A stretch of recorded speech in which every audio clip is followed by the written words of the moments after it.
The conditions that ICE subjects detainees to, many of whom are abducted completely illegally, I'd actually say all of them who are being abducted completely illegally because ICE is secret police, are brutal. What have we heard about? At night, 30 to 40 people are hugging so they can stay warm at night. They have no access to water. Pregnant women are bleeding out as well, and they are not allowed to have any medical attention. People being brought out on stretchers, going into cardiac arrest, fake translators, having people sign their own deportation agreements with the translation being incorrect. And the reason that we know this is because of people who have bravely spoken out about their time in there. What we're seeing out here is our free speech being infringed upon, our First Amendment being infringed upon. People are here all the time protesting for our community, demanding accountability, demanding transparency, demanding safety. If you don't know, this is journalist and Democratic candidate for Illinois' 9th Congressional District, Kat Abughazaleh.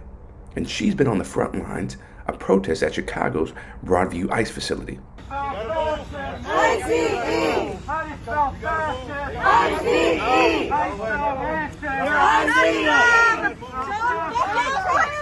Shame on you! Let him down! Shame on you! Shame on you! Shame on you! Shame on you! Shame on you!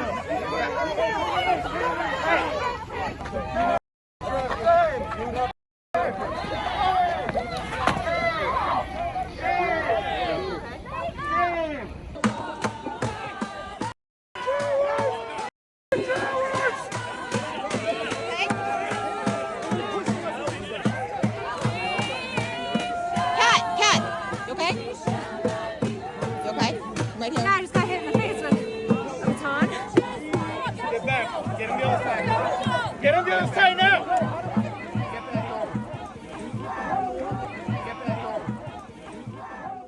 And that was just some of the treatment she and her fellow protesters have suffered at the hands of Trump's secret police force.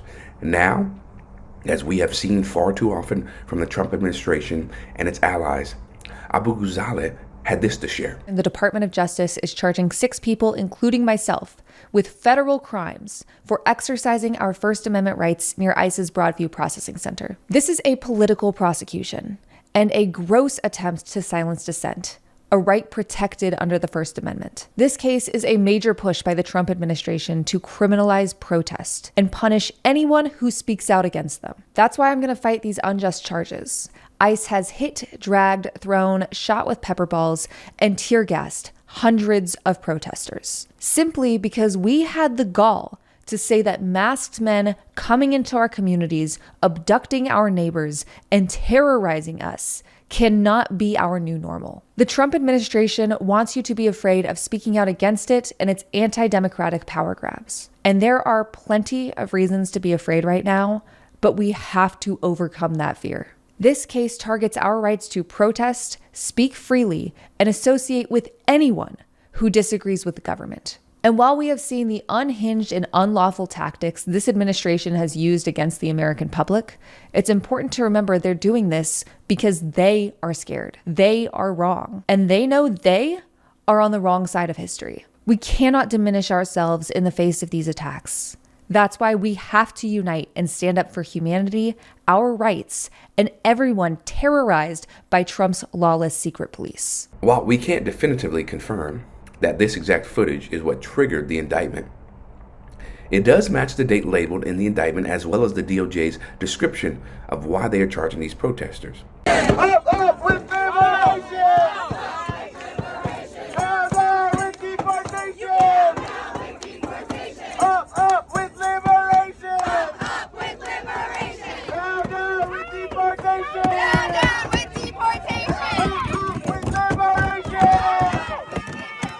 When you watch the footage, okay, sure, you got all of them, rounded up against the car, impeding, the officer. They're slowing them down. But really? Like, are we dead? Are we dead here? They weren't even arrested that day. They weren't arrested that day. Why were they not arrested? Right? If they are obstructing, an officer from doing their job, right, to carry out justice, which in these instances with ICE, they're not really carrying out justice whatsoever, but that's a story for another day. You don't block the vehicle. But at the same time, the whole conspiring, right? That's where they lose me. And it's not a conspiracy. Like, yeah, federal officers are, protected by different things. You're not hurting anybody. You're hurting the vehicle, so to speak, but I just think it's an overreach. And the fact that they weren't arrested the day that it happened really confuses me. So I don't know if it really warrants criminal charges, let alone federal charges. I don't know if I'm there yet. Even though I guess you could make an argument. Yeah, no, I'm with the protesters on this one. What is going on behind the closed doors of that center is immeasurably worse than what we are dealing with on camera. And that's not fun. Like, don't get me wrong, being thrown to the ground hurts. But our latest eyewitness description of what's happening in the Broadview Processing Center talks about people coming out in stretchers, going into cardiac arrest, being denied water. We've known before that they are denied beds, that pregnant women and grandmothers are sleeping on concrete floors, that dozens of men are in a single cell, held for days or weeks at a time without hot meals or access to hygienic facilities. And so what I really want to stress is the reason we are out there protesting in the first place, the reason that ICE continually abuses people, and the reason that there are people to abuse because they are standing up, is because the most vulnerable communities in Chicago are being terrorized by ICE, and ICE is committing crimes against humanity against them. The implications of an indictment like this being handed out in the first place lets me know just how far this Trump regime is willing to go, right, to get their way and to inflict a lot of fear, right? Instill a lot of fear into people and have individuals scared to protest whatsoever. Because, yeah, you could say, all right, they impeded the vehicle, right? Even though the vehicle was still going, right, for 100 yards, according to Kat, right? So it was just slowed down. Yeah, like I said, there are protections for federal officers, right, for ICE officers. You can't obstruct them, but if these charges actually stick, because again, they weren't arrested on that day. They weren't arrested on that day. Let's use our thinking caps. ICE, they love rounding out people. They love arresting people. So why were they not arrested on that day? They stick. Again, it's going to make people less likely to go out there and protest. Meanwhile, these same people are getting brutalized left and right. And as they mentioned, that pales in comparison to what's happening in the Broadview facility, right? For the people who are being rounded up by ICE.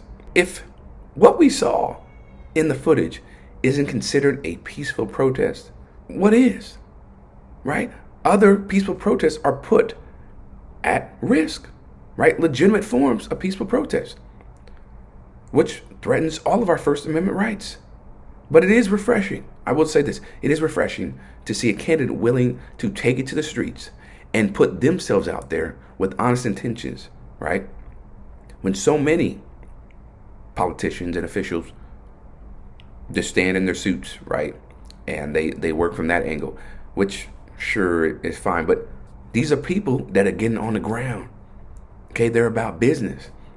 And as I said, the federal officers, they have certain protections, but I don't understand why they were not arrested that day.